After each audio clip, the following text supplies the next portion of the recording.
Hi mga Master, Explore with Vince here. So this is a new episode of Behind the Sheesh with Pinatubo Mountainero, and I'm with Sir Alan Sampang. Kindly introduce Vince. yourself. Hi, my name is Alan and I'm a brand consultant. So, yun na muna. Okay. And before we dive in sa kwento mo behind Pinatubo Mountainero, gusto ko munang makilala kung sino ba talaga si Alan Sampang. Ano yung Alan na 10 years ago? Sure. 5 years ago. Hindi, kasi I wear multiple hats, multiple roles in the past 2 decades. Pero at the core, I started as a graphic artist. So, from there, doon na na-develop yung ibang skills, doon na ako nagkaroon ng mas malaking network. So, that was me about 20 years ago. Huwag mo na i-compute yung edad. So, and then, graphic artist, and then I upskilled to branding. Kasi during that time, para magkaroon ka ng advantage sa mga sa industry, I need to add a certain skill. Tapos nung natutunan ko yung branding, that's when I applied it to my own ventures, sa mga small businesses, sa mga ganun. So, the other half of my career, I build Wear Kapampangan, if you're familiar with the clothing brand. Oo. Wear Kapampangan. Bumili na ako nun, tapos alam ko nasa bahay pa. Sinusuot ko yun. Yeah. So, modesty aside, we were the first commercially available Kapampangan shirts. So, basta yan, the brand is all about promoting the Kapampangan culture. So, half of my career, yun yung ginagawa ko. And everything na natutunan ko sa branding, in-apply ko doon. And mas marami pa ako natutunan doon sa business na yon. And then, come pandemic, I've decided to slowly rebrand Wear Kapampangan. Okay. And right now, it's functioning as a advertising agency na. So, from clothing, tapos advertising Yung agency. transition. Yung transition niya. So, it has a lot of hiccups din. Okay. May konting, alam mo na, may konting resistance, may konting friction sa market. But eventually, I think it worked out well for the business. Yeah, sorry to cut you off. Yeah. When you say merong resistance or friction, can you elaborate? Not in a negative way. Okay. Lack of better term, resistance or friction. Resistance on my end. Okay. Kasi the vision started as a clothing brand tapos suddenly you're transitioning to a creative ad agency. Sa market, meron din konting sabihin na natin confusion kasi coming from a clothing line and then you're transitioning to this. Meron at meron. So that's one of the factors kaya medyo natagalan yung rebranding process. Copy. Kasi yung public, yung tingin sa'yo ng tao dati, sabihin na natin black, tapos unti-unti nagiging white ka. Okay. So, yun, ganun siya. Copy.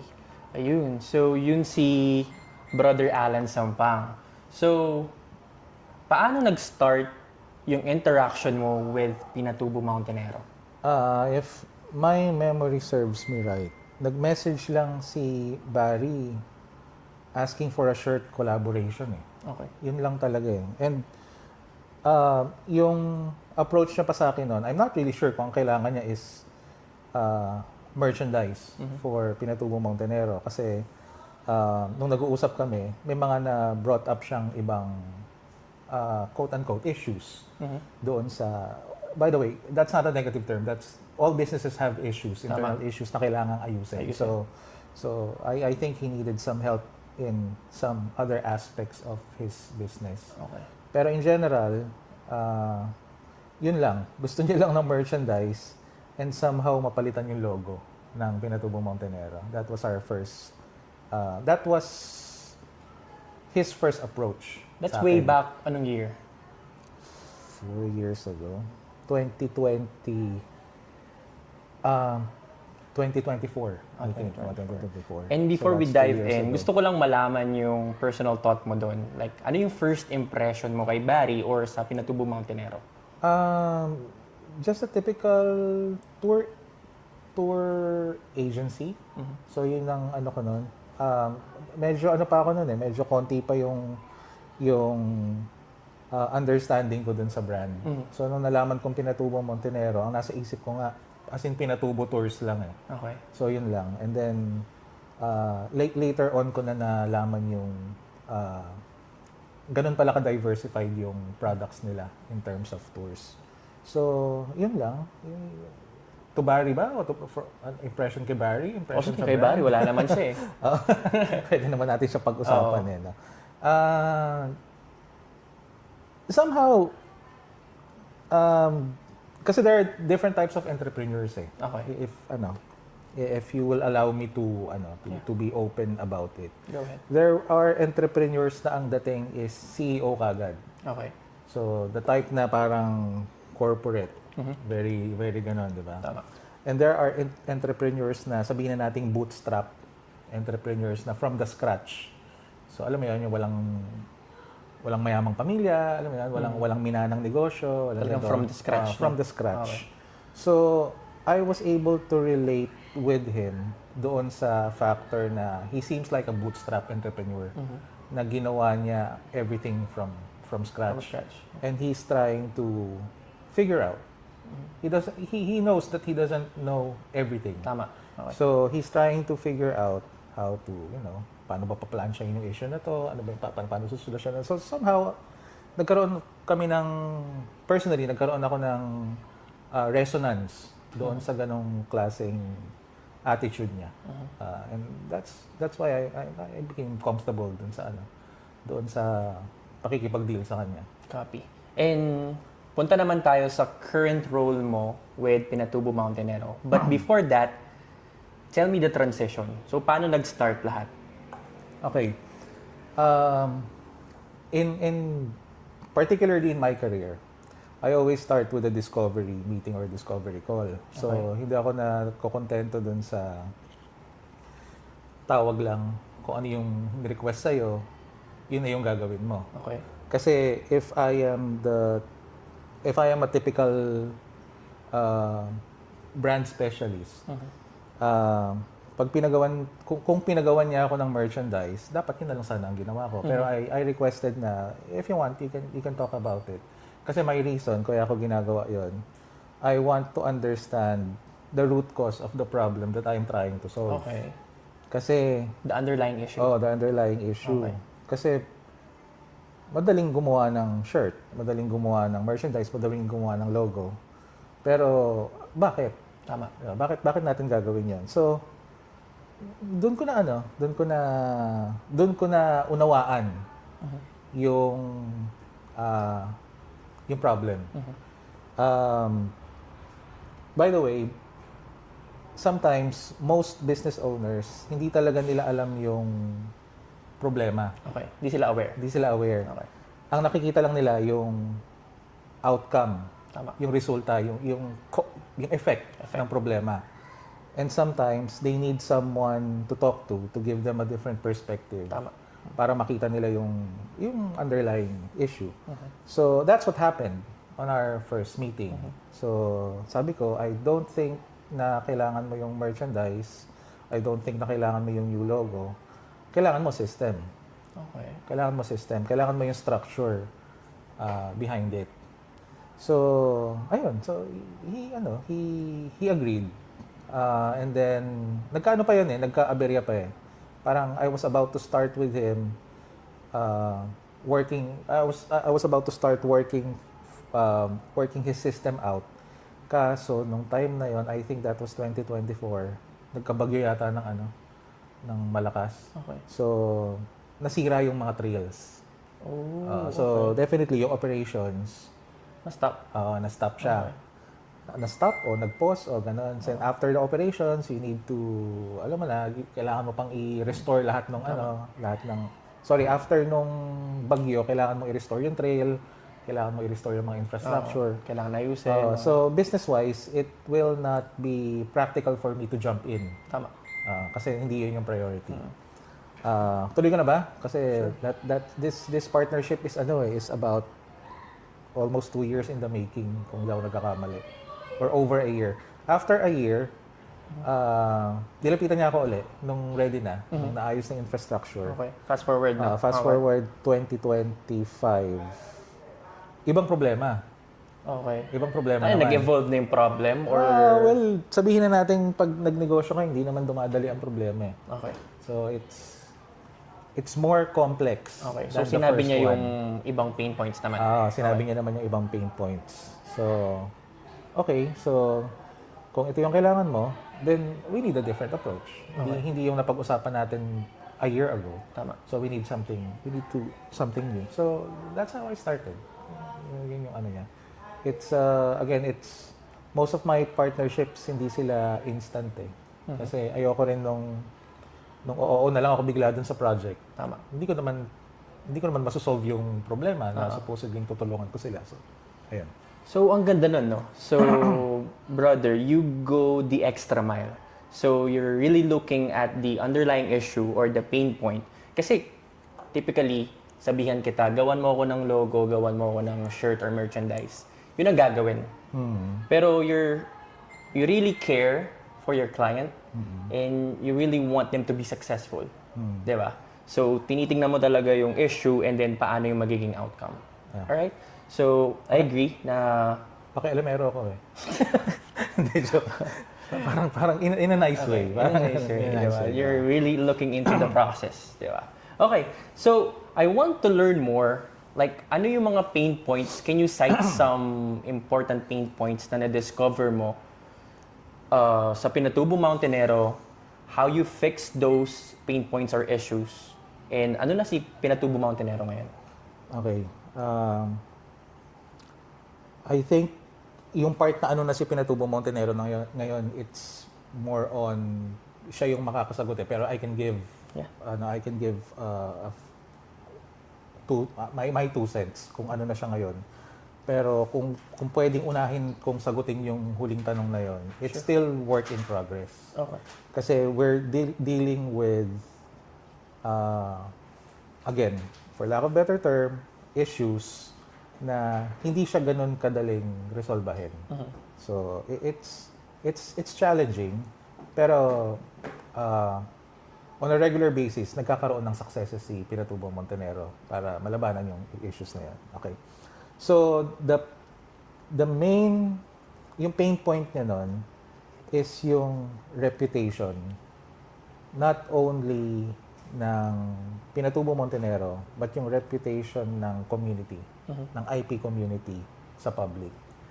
Kasi during that time, pumutok yung sinasabi niya kanina, pumutok yung balita na yung mga ITAs, yung mga IPs, hinaharang nila yung mga tours sa Pinatubo.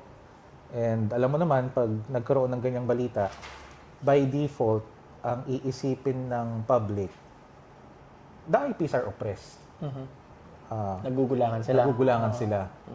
And if we will be honest, ang unang iisipin ng public talaga, piniperahan sila.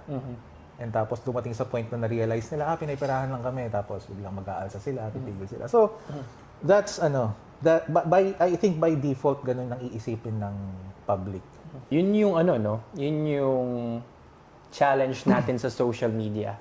Like, when someone posts a story, marami sa atin gullible na napapasama or naniniwala na agad tayo without knowing the context or the truth.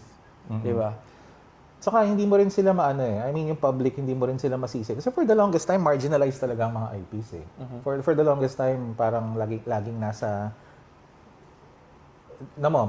pag may program sa isang school, sa isang government, or whatever event, yung mga IPs pinapasayaw lang. O kaya minsan parang costume party lang na alam mo yun, nasa tabi lang sila. They're not really involved with the event. Laging parang extra lang sila. So, yung default mentality na naaapi sila, we can't also blame the public kasi for the longest time, ganun din sila. So, yun yung challenge doon. How do we change the public's impression doon sa nangyayari? And even up until now, pag naiisip ko siya, ang hirap. Diba? Parang it's very overwhelming kasi nga we're dealing with with culture eh. Ganun na yung naging kultura. So, Piggyback lang ako doon, Alan. Like, I agree, no? Kapag may nakita tayong Aita sa isang TV show sa isang movie, I understand na yung tingin natin, I'm not sure if tamang term to ha, don't bash me, but kawawa sila or inaapi sila. Yun yung impression or yun talaga yung mentality for the longest time. And I agree, it's a cultural thing. So, yun. So, for you, how can we overcome that challenge? I wish I can answer that question confidently na pwede kong sabihin sa'yo na okay, alam ko na kung ano yung gagawin ko. Kasi with Pinatubo Mountainero, it's always, it is a learning process na every day, every time I meet them, every time I hear Barry, merong mga bagong insights na pumapasok. Parang, okay, ganun pala yun. And somehow, we are aligned. We are being directed to the right path. So, what I did first, sinubukan ko munang intindihin yung complexity ng culture ng mga IPs. Okay. Kasi branding, if you ask me, it's not about logos eh. Hindi yan hindi yan brand colors, hindi yan ganun. Well, some people might think na ganun lang kasimple ang branding, pero when you say branding, brand is like a reputation. Tama. So, paano mo ngayon ma-introduce yung totoong reputation ng mga IPs sa public if I don't understand how they work as a community, if I don't understand their struggles? So, part of my job is to learn how they work, how they live, at ano ba yung sistema ng tribe nila, ano ba yung political system nila, do they own this land, kailan ba nila pinagmay-ari ito? So, what's going on emotionally, intellectually sa loob, sino yung mga leaders, ano yung vision ng mga leaders. So ganun siya ka complex. And somehow may time nga na nahihirapan na akong i-describe yung trabaho ko as a brand developer eh. Kasi pag niisip nila brand developer, okay, Facebook. Okay, social media, content, di ba? Ganun. Pero it's far from that eh. Those are just sabihin na nating outputs ng trabaho mo. Pero on a deeper level,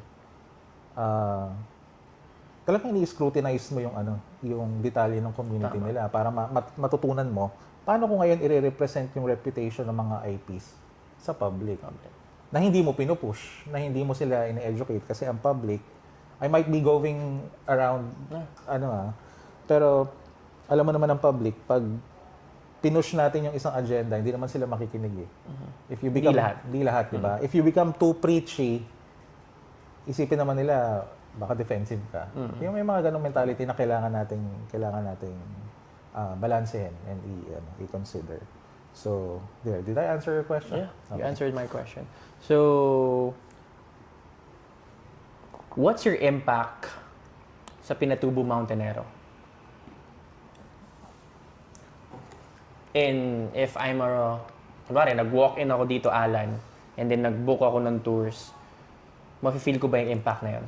Baka si Barry, kailangan tanongin siya. Pero, here's what hindi ko siguro masasagot yung what's my impact.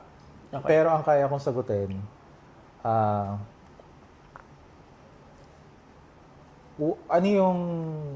saan ko binuhos yung focus ko doon sa trabaho nila. If I can go back doon sa definition ng branding, if it's okay.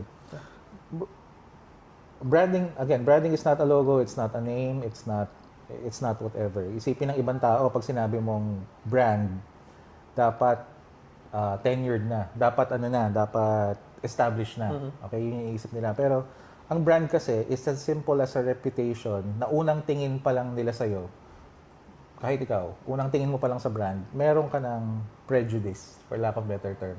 Prejudice or meron ka ng impression doon sa brand na yan. Uy, Pinatubo Mountainero yan. Maganda yung mga tours dyan. Organized yan. Mga ganun. And that's, yun ang brand nila sa'yo.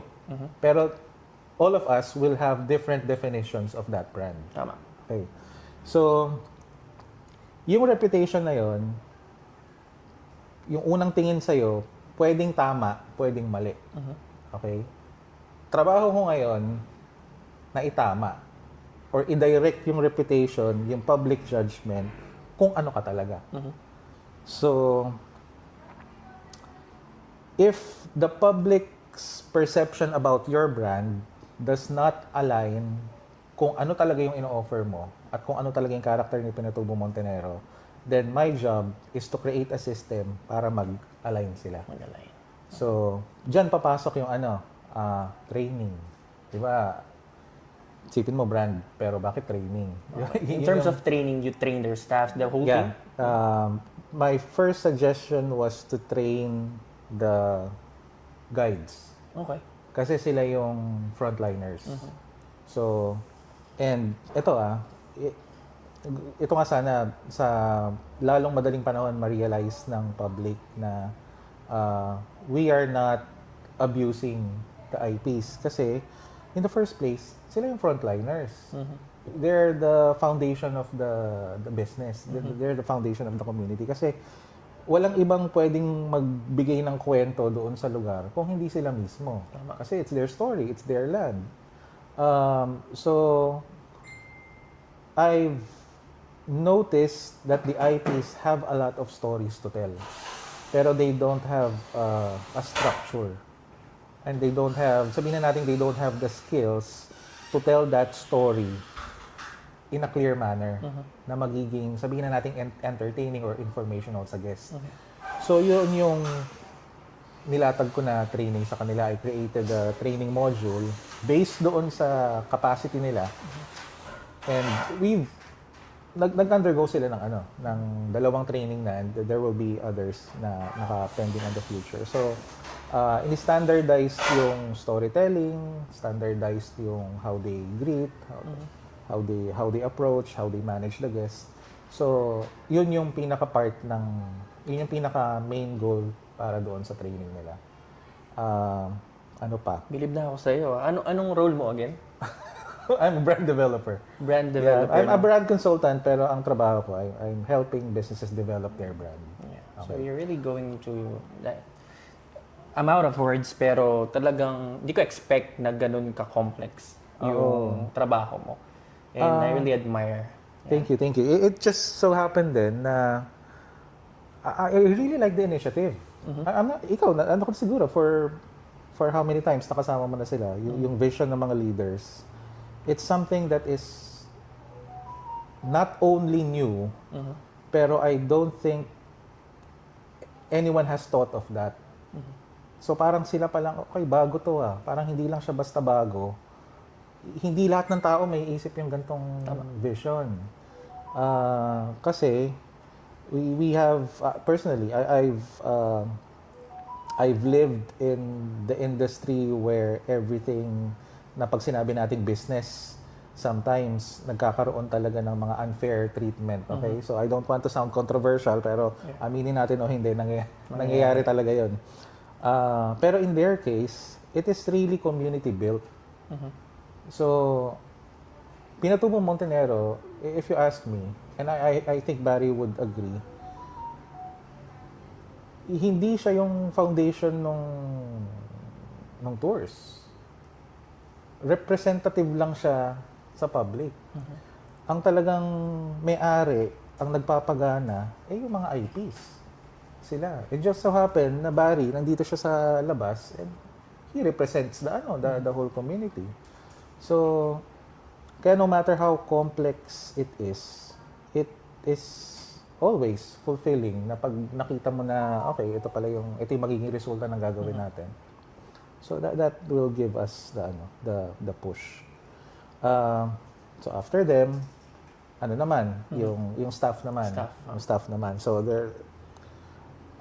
good thing I have soft skills background. BPO ka ba? Yeah. BPO din ako. So Okay. nagkaroon ako ng 5 years. So dyan napapasok yung mga comms. Oo, dyan napapasok. yung So, skills, okay. lahat naman. So, mga dinaanan kong position. Nag-calls ka din? Oo, nag-calls din ako. Inbound, outbound? Inbound. Okay. Telecom. Telecom. Okay, okay. So, ang soft skills kailangan. Di ba? you don't say no. Yeah, You say building no in a creative way. Tama. You delivered the message in a positive way. In a positive way. You build rapport. And yung mga ganun. So yung mga ganong foundation, somehow nagamit sila. Sabi ko, okay, dito ko pala magagamit to. yung pagiging plastic pala sa sa call center, dito mo pala magagamit. So, ayun. So, and then process improvement. So, booking is a complicated process, especially if you're handling many clients. Especially, lumalaki yung company, mas marami. So, the current system could be the bottleneck for growth. So, naging part din ng role ko yun yung process improvement. You were in BPO, familiar ka sa Six Sigma. Oo, yung may training yan. May training Six Sigma. Mga So, belters belt, may mga belts. hanggang yellow belt ako. Okay. So, yun naman yung in-apply ko sa kanila, process improvement. So, I mapped the system, hinanap yung mga flaws, hinanap yung mga pwedeng i-improve. Can you cite some of the flaws? Redundancy. Redundancy sa, halimbawa, nakuha mo na yung detail na to, na-type mo na sa form na to, ito-type mo uli sa form na yan, tapos ito-type mo uli dun sa isang form. Wherein na pwede sa isang... Pwedeng isa lang. Isa lang. Okay. Diba? Tapos, yun, yung pag-check ng confirm booking. Kumbaga, nasanay sila. They are really very good at it. Kasi nga, nasanay na sila. Pero, yung 3 steps, pwede mong gawing 1 step lang. Okay. Simplified it. Oo, you can simplify it. So, yun. Ako yung naging consultant nila doon. Pero in terms of execution, sila ano na yan. Okay. Sila Barry na yung nag-execute. Kasi whatever suggestions na pwede kong ibigay, magmamatter pa rin kasi yung actual operations. So they need to balance. Ano ba dito yung realistic na pwede natin gawin or ano. Pero I think it's working kasi nagana naman nag-improve naman yung ano nila. Gusto ko lang i-highlight yun, Alan. Like, you're that kind of person na if meron kang suggestions or recommendations, even if it's outside your role, ibibigay mo talaga siya. No? Kasi iba lang siguro talaga yung definition ko sa brand. Kaya hindi ako limited doon sa visuals lang. Actually, I'm the type of brand consultant na I seldom talk about visual branding. Kasi para sa akin, and I don't want to be misquoted on this. Yeah. Para sa akin, yun yung pinakamadali. Yun yung pinakamadaling solusyonan. Especially in the time of AI. Madali eh. Turuan mo lang yung AI na okay, ito yung brand narrative niya, brand message, ito yung brand color, come up with the logo, come up with all the visuals na pwede dito. Gawa ka ng content na babagay dito. It's easy. It's easy. Ang mahirap, how do you develop the internal processes para honest yung brand na ipoportray mo sa public. Kasi in business, pwede kang maganda tingnan, pwede kang puntahan ng tao dahil maganda yung visual branding mo. Yung parang yung facade mo. No? Oo, maganda yung facade mo. Pero pag na-experience na nila yung service or products mo, ang tanong doon, uulit ba sila? Babalik ba sila? Ano yung lasting impression? Oo. Kasi in business, aminin natin o hindi, di naman tayo nabubuhay sa sa unang transaction. Nabubuhay tayo sa mga repeat transactions. That's how we sustain the business. And it just so happened na you might think that I am going the extra mile, pero on my end, I'm just doing my job. Kasi yun yung mindset ko sa branding. We need to fix your systems, your processes para authentic tayo pag nakita tayo ng tao. So, Ganda naman. Okay. Anong role mo ulit? I'm a brand developer. I'm a brand developer. Okay. So, nagkaroon ka ng mga training sa mga tour guides, tama? And then sa staffs nila. And what's next? Yung training na yun, it's continuous. Kasi meron at merong lilitaw na kailangan nilang matutunan. So that's how it is. There's nothing fixed in this industry. We are trying our best to standardize everything para walang overthinking na nangyayari sa mga staff. Pero you have to anticipate na may mangyayaring, alam mo na, mga kailangan baguhin. So, what's next for Pinatubo Montenero? I'm not sure kung sinabi na sa iyo ni Barry and if we can pero yung internal creative team niya. So that's yun yung vision ni Pinatubo Montenero. Others are outsourcing their creatives, di ba? And there's nothing wrong with that. Yeah. We do that, di We do ba? that, yeah. We do that. Pero siya, siguro ang nakita ko mas as a CEO, mas komportable si Barry doon sa yung creative team nanggagaling sa kanya mismo, internal mismo. So, yun yung next. Parang i-build yung creative team niya. Okay. And Alan, as the brand developer, how do you see Pinatubo Montenero in the future? Like, ano yung vision mo? Or ano yung na-envision mo? Sinabi ko na sa kanya to eh. Sinabi ko kay Barry, sabi ko, pre, you don't need an award from anyone. Kasi you are going to be, Pinatubo Montenero is going to be the benchmark of the future community built tour operators. If there are, kung may mga susunod pa. Pero yung gantong klaseng structure, it's really different. It's different. When I say different, in a good way, kasi it's honest to goodness community built. So hindi siya fasad. Hindi yun brand strategy na ipapakita natin sa tao na community built. It is really community built. If you take away the community,